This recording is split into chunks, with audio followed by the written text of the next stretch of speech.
So, are we good? Are you able to still see me and hear me? Yes. Okay, great. So, while people will keep joining, I'll probably get started with my discussion. And first thing I need to do is pull out your introduction.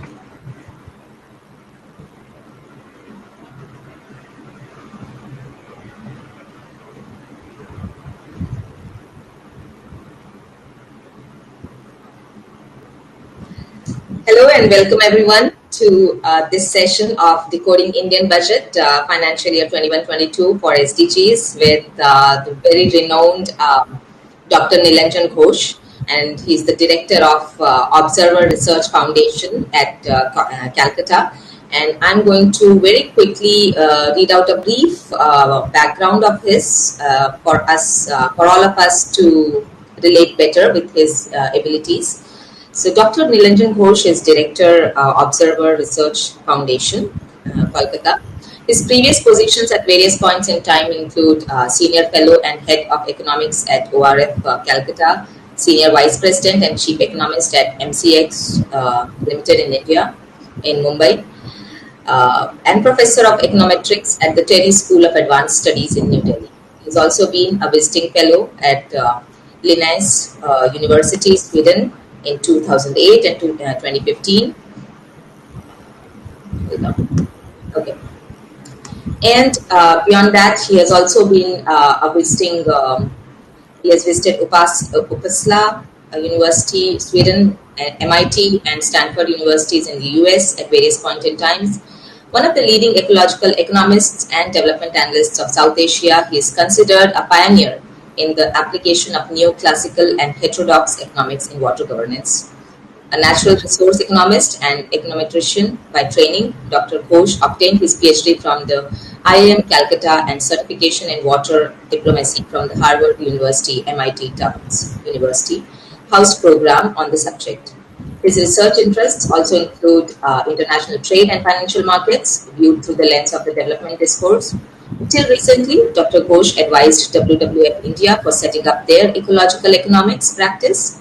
He has conducted a large number of consultancy advisory assignments for organizations like IUCN, Formas, the Swedish Research Council, UNCTAD India, Chinese Consulate in Kolkata, WWF UK, World Bank, and many others. Dr. Ghosh's publications include 8 books and monographs authored or edited, and 50 plus peer-reviewed research papers in cherished journals like Frontiers in Environmental Science, Water Policy, Conservation and Society, Journal of Index Investing, Economic and Political Weekly, Journal of Indian Ocean Region, Indian Journal of Agricultural Economics, etc., and chapters in edited volumes. He is a regular columnist in India national dailies and portals like Mail Today, the Hindu Business Line, the Economic Times, the Third Pole, Beyond, etc. He was the Vice President of the Indian Society of Ecological Economics, that is INSEE, during 2012 to 2014 and delivered the presidential address at the 7th Biennial Conference of INSEE in December 2013. That's a lot of accolades, and that's a lot of details, but it was important to understand that the person we are speaking to today is a really renowned person in the space, and there is a reason we are speaking to him. So thank you again, Dr. Nilanjan. Thank you so much for joining us. And yeah, absolutely looking forward to the discussion. So let me start with my quick, maybe the first question that I have here.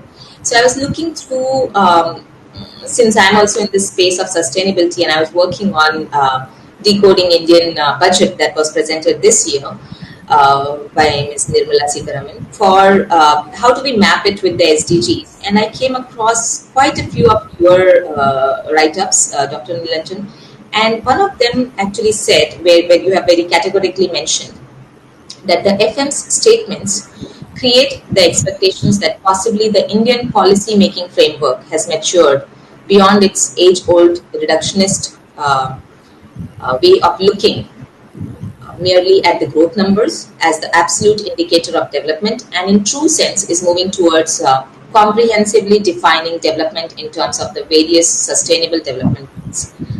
What uh, what did you really mean by this, and do you really still feel this, that this is what has happened with the current budget? See, I distinctly recall one of the articles that was published last year, just during the pandemic. It was published in most probably the Financial Times, if I recall correctly, written by Amartya Sen. And the fundamental hypothesis out there was that a new world is going to emerge from the lockdowns. And he was talking of a more equitable world. Rather, he compared this entire lockdown, the pandemic driven lockdown, to what essentially prevailed during the World War II in England and Wales. And it was during that time that the entire notion of welfare state emerged. So he felt that whether a better world is going to emerge out of the lockdowns, only time is going to tell us.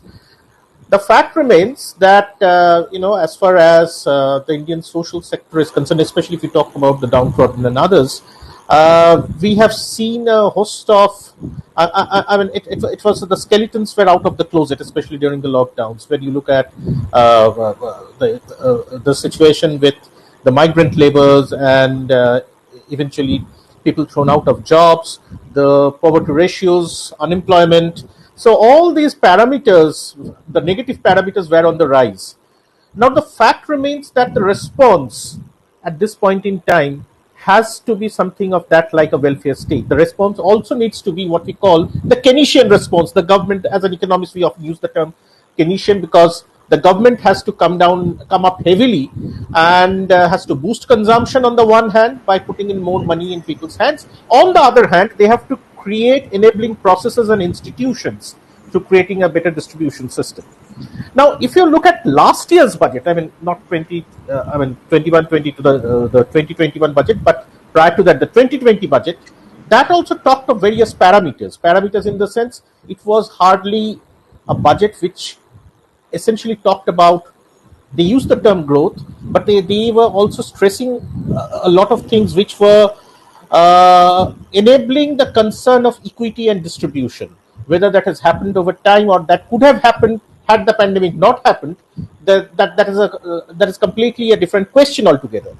But if you look at the Union Budget 21-22, it is founded on 6 pillars: health and well-being, number 1; physical and financial capital, which is number 2; number 3 is inclusive development for aspirational India; number 4, human capital, or suppose say reinvigorating the human capital; number 5, innovation and R&D; and 6th one is related to governance, which is minimum government, maximum governance, whatever that jargon actually means. But the fact remains that these 5, health, physical and financial capital, inclusive development for aspirational India, then in fact boosting human capital, innovation and R&D, these are all embedded in one SDG or the other. So when you talk about, if you actually talk about the SDGs, in fact, in an integrated framework, you will find that the SDGs are actually embedded in what the United Nations Environment Program, they have come out with this parameter called inclusive wealth. Inclusive wealth, in the sense, this is a better indicator to look at progress, human progress or development. And this is something that is much more holistic than GDP, because that is at most reductionist. You are reducing the entire framework of development into one single number, that is growth. Yeah. But your growth might happen, fine, but your wealth or suppose income might get concentrated, or the fruits of growth might get concentrated in a few hands. That has been a phenomenon in India over the last 20-30 years, ever since liberalization took place. Of course, we needed liberalization, but the fact remains that the entire trickle down that we essentially talk of didn't happen to the extent that we expected. So we still have staggering poverty numbers, though they are in fact reducing, given the fact that the poverty line definition has been changing over time. That is also another concern, but that's a different debate altogether. So when we talk about inclusive wealth, what UNEP actually means is the 4 capitals: human capital, natural capital, social capital, and physical capital. And they are looking at the movements of these 4 capitals over time. And these four capitals are essentially the enabling conditions of human progress on one hand. And all the 16 SDGs, leave out the 17th one, which talks about international collaboration. All the 16 SDGs are embedded in this, or I would say these four capitals are embedded in the 16 SDGs in some way or the other. Now, on the other hand, in fact, this was in 2019 that in ORF we came up with a paper, SDGs and ease of doing business. That how SDGs essentially Yes, I promote see. ease of doing business. Yes. So that is precisely because if you have a healthy human capital, if you have a healthy natural capital, if you have a growing physical capital, which is not impeding on the way of the natural capital, because in most cases, physical capital or physical infrastructure, in fact, physical capital development happens at the cost of natural capital. So there is a trade-off between the two, Yeah. because you create linear infrastructure that goes in fact in between the protected areas or suppose some kind of a water course, and eventually that changes the flow regime, that leads to changes in the ecosystem functions and services, ecosystem services eventually, and that happens to in some way or the other decline the well-being of the poor, because the poor are to a large extent dependent on these ecosystem services. So finally, you have what we have is social capital.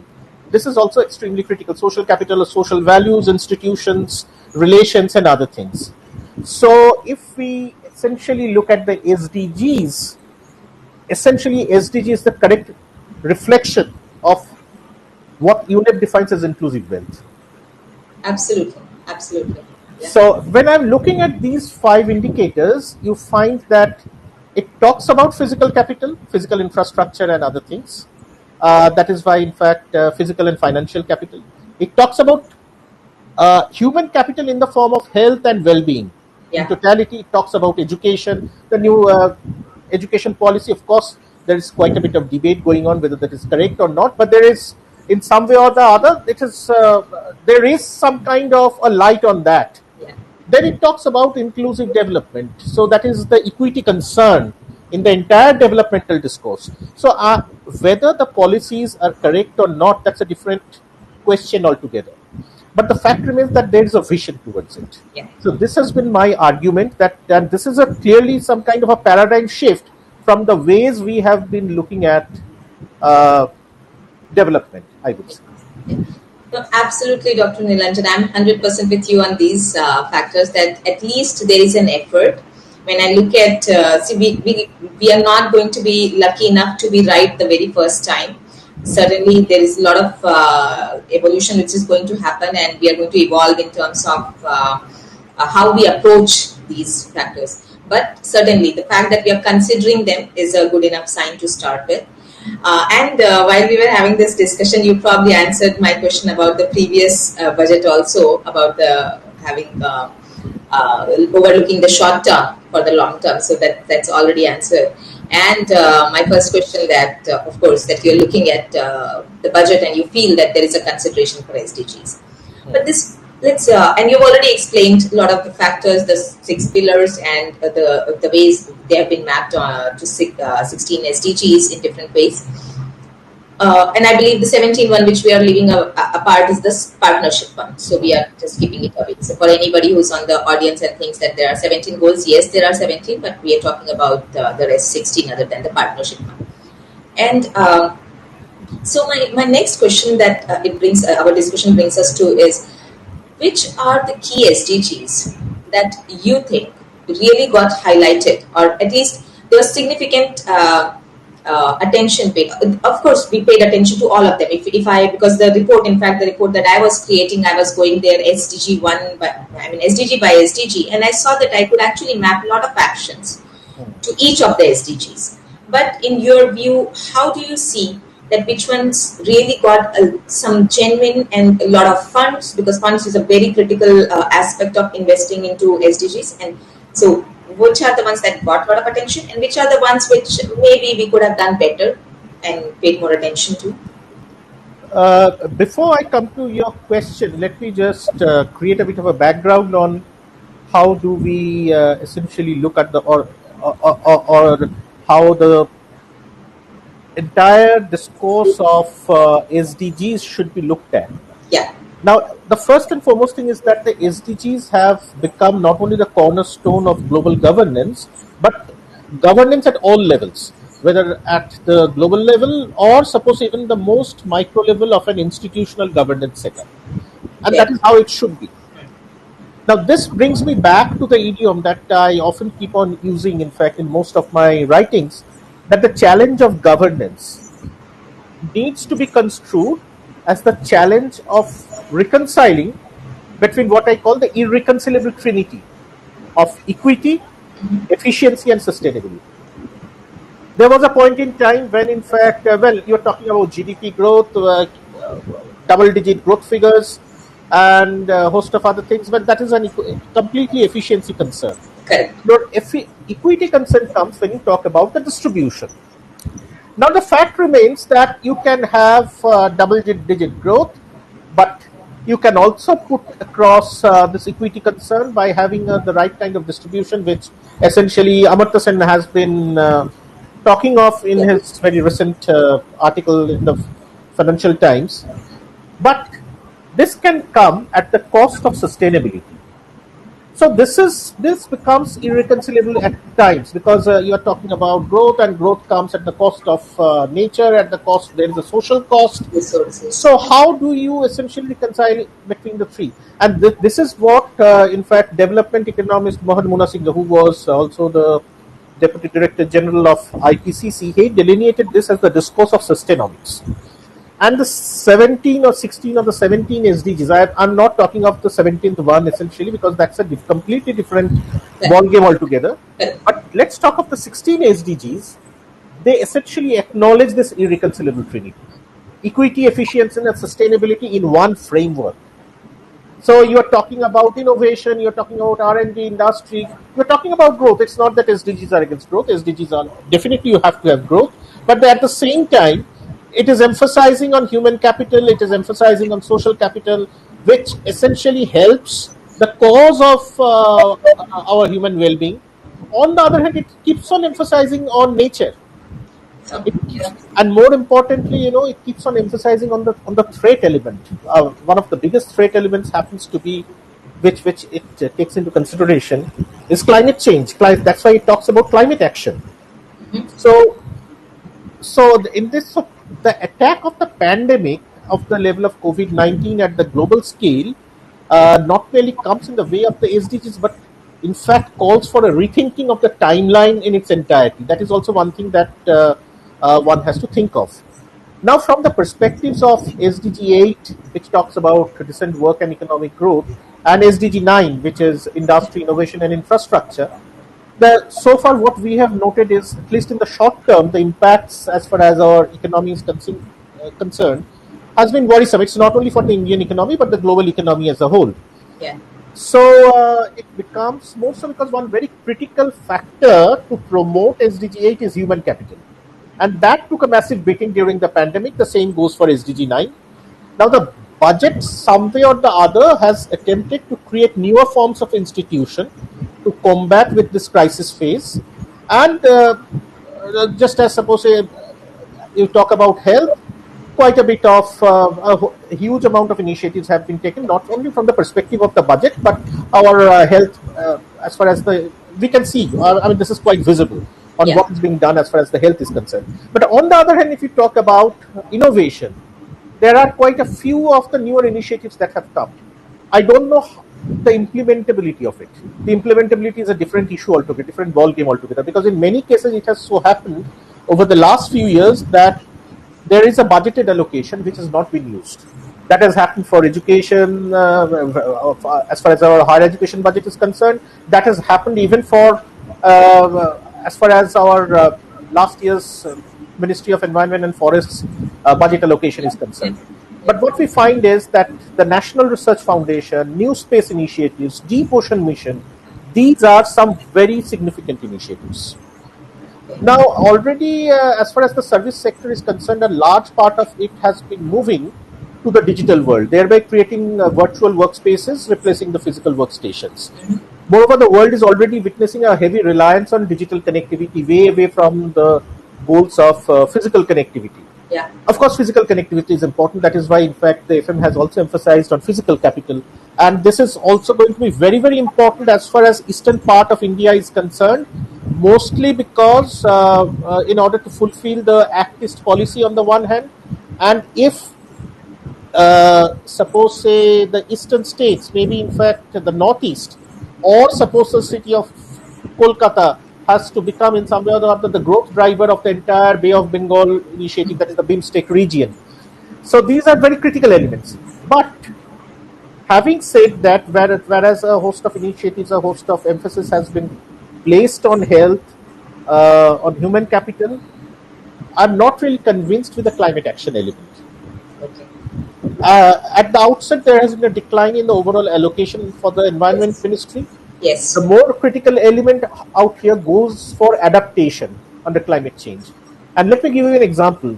Now, when the climate change element, I mean, as far as global warming is concerned, it is especially the Indian Ocean region, more critically the Bay of Bengal region, is having is going to have a huge problem in future. And the melting of the Himalayan glacier, the sea level rise, Talking. they have been pressing concerns of the land masses from the mountain to the sea. So, the issue out here is there should have been more funds for adaptation. It's not that you can have it for mitigation at this point in time. There should have been, in fact, you have to think of issues like planned retreat or strategic retreat of the population from some Absolutely. regions. Where do you actually put this population? These things should have been thought of. So you cannot really think of physical capital. You cannot emphasize physical capital because the FM has emphasized physical capital, and that is why it has also set up a DFI, a development finance institution. But without taking into consideration the threat element, which is going to impose a huge cost on development. It's only increasing, right? The threat is only increasing. So this is not really good news. So when you are talking about the issue in Bay of Bengal, you are looking at the resettlement of humans because of the flooding and because of the rise in water levels, right? See, this is a phenomenon that has been happening largely, in fact, in the Sundarbans archipelago. As far as some of the estimates made by the School of Oceanographic Studies, Jadavpur University, and IIRS are concerned, uh, the sum of the steric sea level, that is the global changes in the sea level due to thermal expansion and salinity intrusions, this total change, and the ocean components, I mean, this has been increasing at the rate of between around 6 to 8 millimeters per year. Oh, And not only that, there have been quite a few islands which have been lost. yeah, Of course, one critical element happens to be the thermal expansion of the sea. That yeah, is one. The second element, what used to happen is that the decline, the freshwater flow has declined. And this freshwater flow has declined more so because there have been a huge amount of sedimentation, in fact, as far as the Ganges and its tributaries are concerned. And then you have the Farakka barrage constructed, which is yes, also not allowing the sediments to flow. Now, these sediments used to feed in the land loss, the eroded land. yeah, So this entire delta is being formed by those sediments which was carried by the Ganges and the Brahmaputra. That has formed the GBM Ganga Brahmaputra Meghna Delta. Now the Brahmaputra flows unimpeded, but the Ganga doesn't. yeah, So it is the Ganges part of the delta which is being lost out to a large extent. We are losing out on quite a few of the islands now that we have around 100 plus 102 islands as far as the Sundarbans archipelago is concerned, but the land mass is shrinking. yeah, So that is one, and secondly, of course, everybody keeps on talking about the Amphan, the huge amount of damage that has happened. Now, Odisha, of course, is also part of this entire ream, the Bay of Bengal ream, but they have somehow developed, having faced quite a few super cyclones over time, ever since the late 1990s. Uh, they have developed quite a few world-class disaster preparedness or early warning systems. But the yes, same hasn't happened, in fact, in these archipelago. yeah. So, But even and we with have that, identified many in certain parts are going to go below the sea by 2030 or 2040. and those are not going to be inhabitable. So yeah, people have to be moved out. yeah. So, but even with the world-class disaster recovery, I had sent my team after Fani, to Odisha. Hmm. Sorry, state of affairs still. Yes, yes, It still. was huge destruction.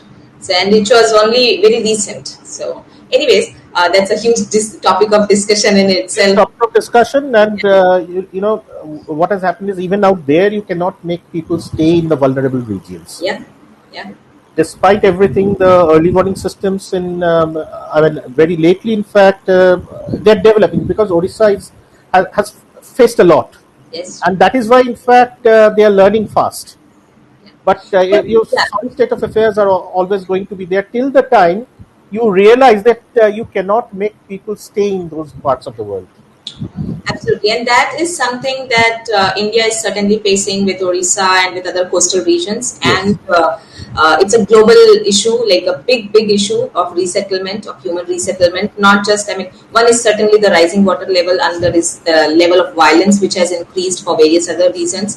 So, human resettlement adaptation is something people need to really think. So, very nice point there, very good point, Dr. Nilanjan, that we haven't looked at adaptation as much, and certainly a decline in budget for climate action is a big no. It's like I don't know who's even thinking behind it.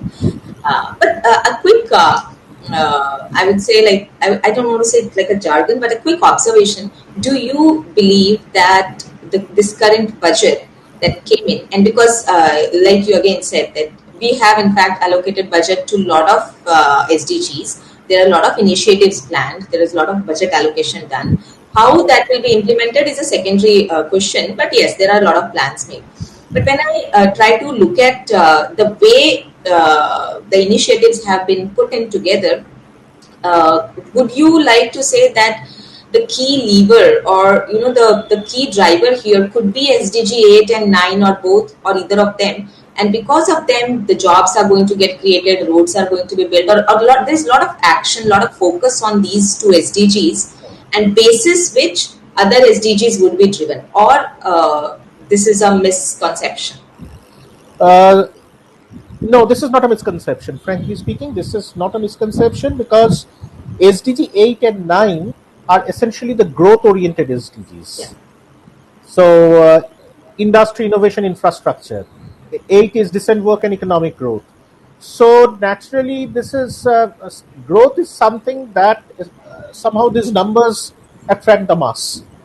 yeah, And because of that appeal of the fact that double digit growth figures or 8%, 8 to 9% growth figures, definitely that is going to drive a host of other initiatives. Just as a look at the physical capital yeah, element. So, as far as physical capital element is concerned, why do we at all want to get into this huge, construction or a huge expenditure on the capital front? Why do we want to incur such a huge capex? So that the apparent fundamental conditions of economic growth are created. Now, now a separate DFI has been set up, a development finance institution for such infrastructure. The fact remains that as far as private players are concerned, they have always been apprehensive, or rather, this is an assumption that the private players are apprehensive in putting their money in creation of physical infrastructure, precisely because there is a huge gestation period, and the returns come late. yeah.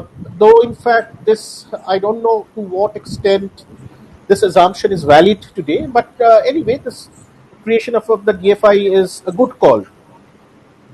But on the other hand, if this DFI actually adheres to the traditional benefit cost ratios, then there is a problem, and gets into unbridled construction of roads and bridges without taking into consideration the social and the environmental costs that the society is going to face in future. One such social cost is going to be the cost of rehabilitation. Second such social cost is uh, let's start with it, the cost of displacement. Then comes the cost of rehabilitation. And finally, what you face is the social cost of conflict. Conflict is a social cost, a huge social cost. Yeah. Then, in fact, the environmental cost. The environmental cost, of course, parts of the environmental cost can be placed in the decision support system, more so because now you have much more sophisticated techniques of valuation of the ecosystem services. So, naturally, when a road gets constructed, uh, and the impeding across a protected area, or suppose say you get into a dam construction which changes the entire flow regime, uh, one can make out the losses in the ecosystem services that can happen farther downstream or Correct. in the command area, and those can be evaluated, put across in monetary terms. So when this DFI essentially has to look at the benefit cost ratio, it has to plug in these costs, the losses in the ecosystem services. Because one very critical element that one needs to keep in mind, this is something that the economics of ecosystem, which is the economics of ecosystem and biodiversity, that was one of the global assessments that took place in between 2009 and 2011, and that talked of these ecosystem services as GDP of the poor. Yeah. This is more so because the ecosystem, through its organic functioning, provides certain services to the human community. So it might be in the form of food, it might be in the form of, say, raw materials, medicinal plants, or in fact, it can also provide certain regulating services like carbon sequestration, pollution control, etc., etc. If the ecosystem is destroyed, then some way or the other you have to replicate these services by incurring a cost. Yes. So naturally, these are provided free of cost. And as far as the provisioning service, that the services or the benefits offered in quantity are concerned, the poor in and around the protected areas or the natural resources, they are largely dependent on these services. How will you compensate for that?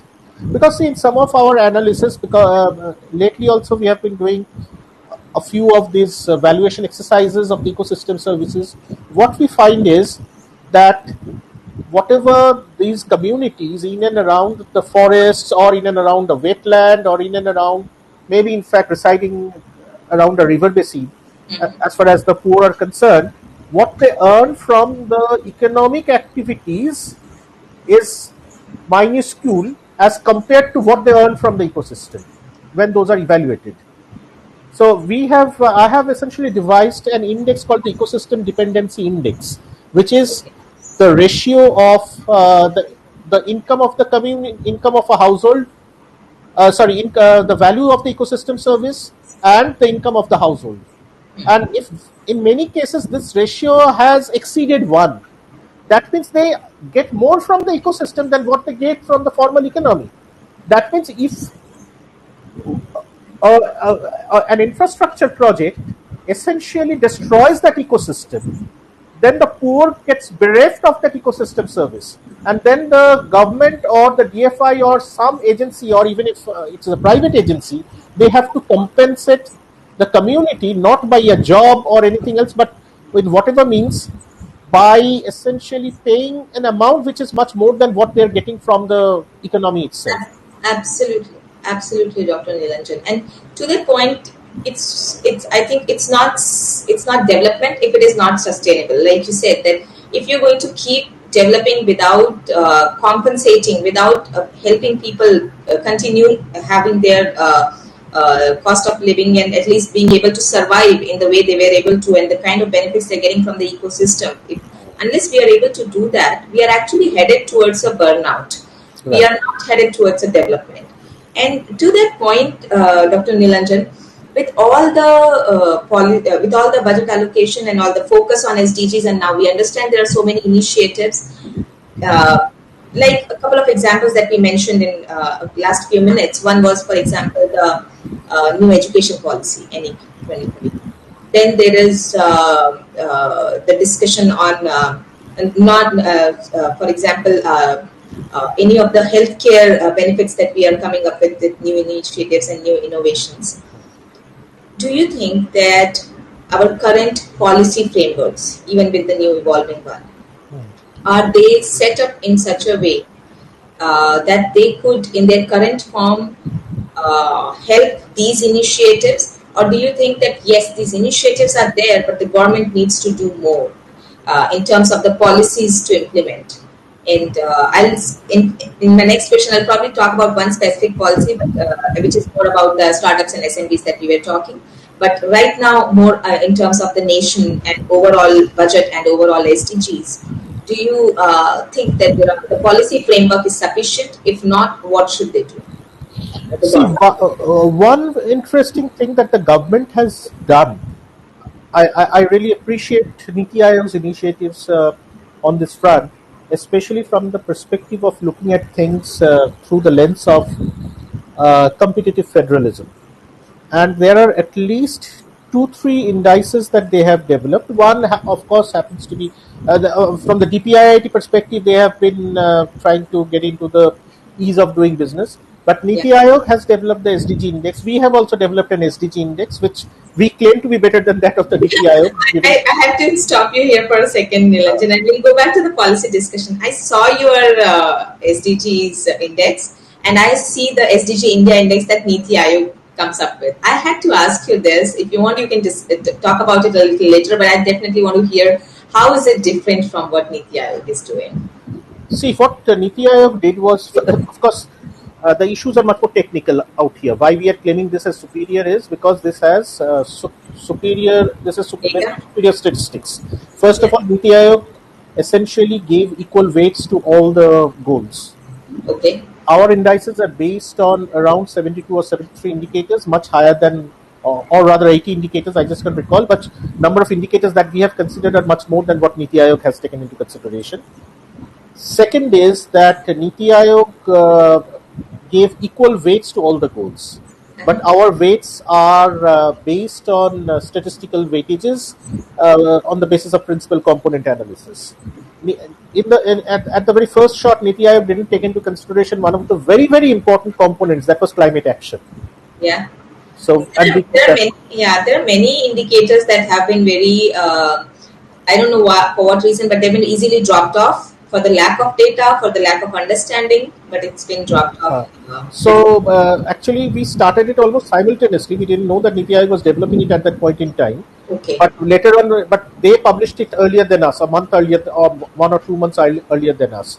But when we published it, we found that this is definitely better because of X, Y, Z reasons. So Now, interestingly, in any case, whatever Niti Aayog has done, at least they have developed this index, and we can see that states are performing in such and such way, and that also, because it's a Niti Aayog index, that also provides states some kind of a push yeah, to perform. Okay, fine.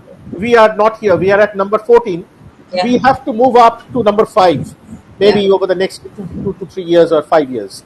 So that means the government, there is an agency which is looking at us. correct.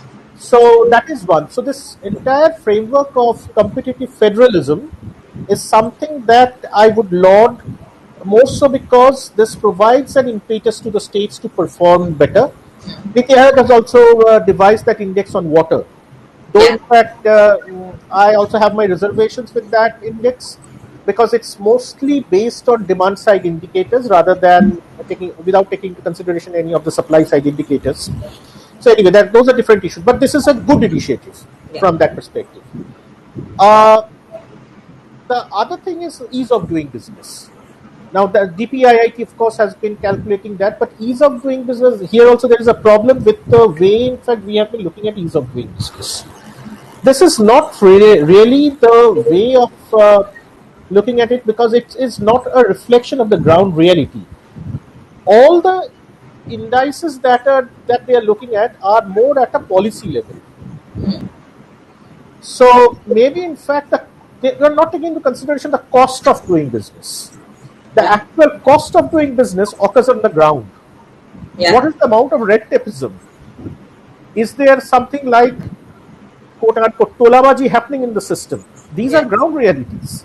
So a state which doesn't have these costs of transaction will have a better ease of doing business or more competitive in terms of business environment than a state which is actually having such things brewing.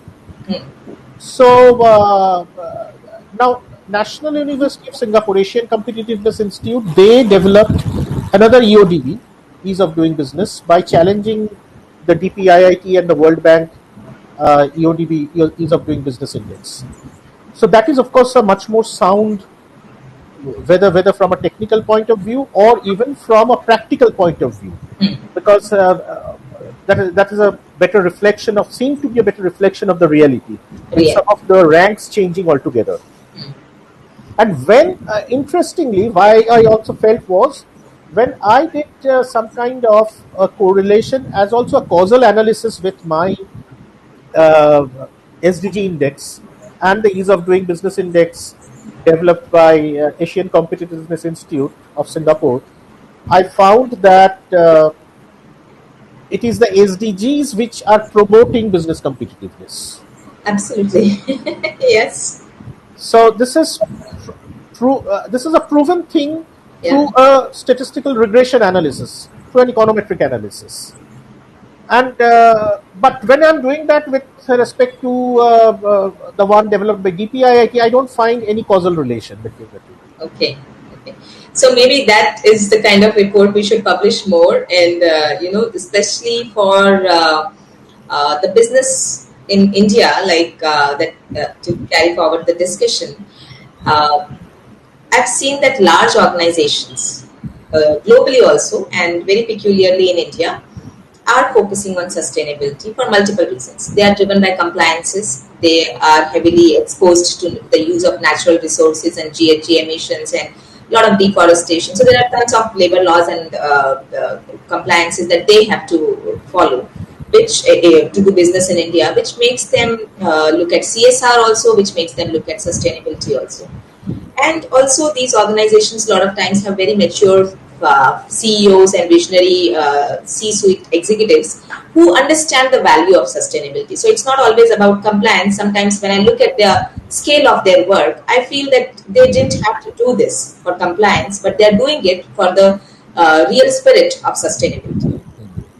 However, when I go away from the large organizations and I get into the SMBs sector, which is probably the fattest sector of the three, large and then SMB and then startups or very micro level, I feel that SMBs have the maximum number of units and presence in economy also. Not only in countries like India, but globally also SMBs have a huge role to play.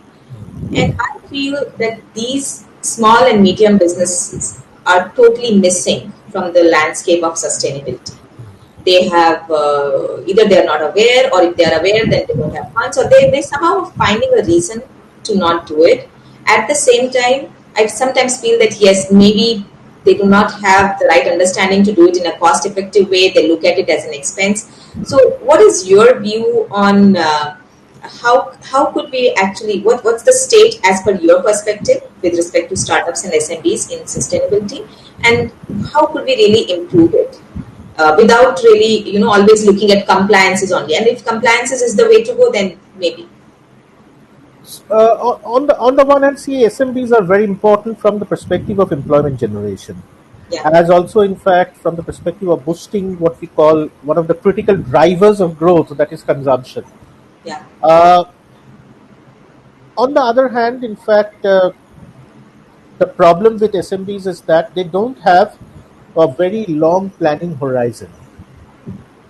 It is essentially a short-term planning horizon, which makes them, indulge in a behavior that leads to these kinds of externalities, negative externalities, in the form of environmental degradation.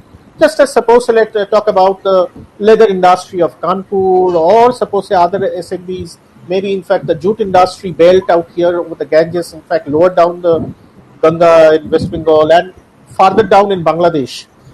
So this is some kind of a cycle. It's what happens is, what they find is, if at all they imbibe sustainability or start talking in terms of the environmental costs, that simply enhances their cost of doing business in the short run. Yes. So that turns out to be a big deterrent for them. Yes. Now, today's SMBs and today's entrepreneurs, particularly the younger groups, I find them to be much more cautious and much more concerned with that. So it is not that I'm not talking of the mic at a very micro level, but one important thing that has to happen is that you have to understand that this is your natural capital base. This is your social base. So your sustainability, your sustenance of your business is dependent in the long run on this particular base. So if you degrade today, you might not exist tomorrow. But probably they don't see a tomorrow. That is Yeah. precisely why they are degrading today. Yeah. So, So now, but the newer entrepreneurs, newer bunch of entrepreneurs, they're much more aware. They want to, and more importantly, you see, this has been happening for sectors which are in the. I would say this is happening mostly in the secondary sector, in the manufacturing. The service-based sector, which has been the prime driver of Indian economy over the last 30 years, ever since liberalization took place, is the service sector. The service sector is not the polluting sector. It is prior to that the industries which couldn't actually take up the newer norms of doing business in the context of sustainability and social and environmental sustainability. They are the ones who are facing the brunt. Just as, in fact, I know many of the sugar mills have been closed down yeah. over the Ganges belt, as also in the Godavari belt. In many of this, because they turned out to be extremely polluting. Yeah. When they understand that they are not only polluting others, but they are turning out to be self-polluting, and over time, this is going to, they are the ones who have to bear the cost, they will stop polluting. Yeah. But you will also note one thing, that these industries are slowly and steadily waning. It's not that they are there. So I'm not going to say that this is a pretty healthy move, but the fact remains that we have moved from the primary sector to the tertiary sector, and this has been the Indian developmental trajectory. Our industry, manufacturing sector didn't develop to that extent. I wonder what would have happened had, in fact, this sector would have developed and the surplus labor from agriculture would have been absorbed in the secondary sector. Probably it would have been worse than what we are facing right now. Yeah. Yeah.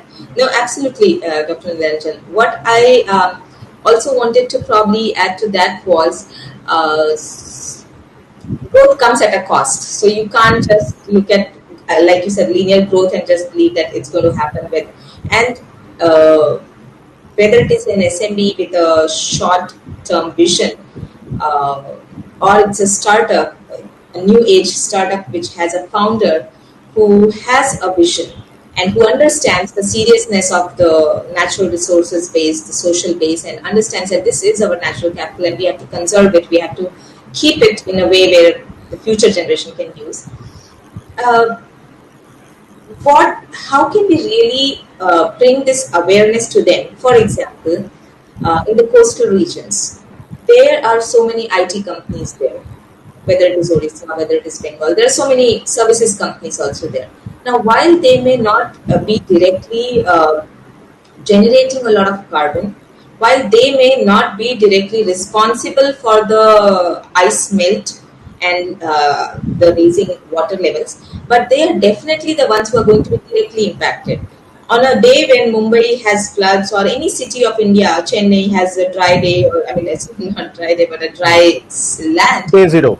Yeah, any kind of this situation happens, all the tech companies are shut down. They have to work from home. Their disaster recovery and all those backup systems get kicked on, and they are somehow struggling to then put the teams together and work. And these are so sudden. You are not really expecting. I mean, at best you get a day or two's notice, not more than that, for such natural disasters to happen. And the frequency of them have increased, like it's only increasing. There is no year which has shown a decline in these.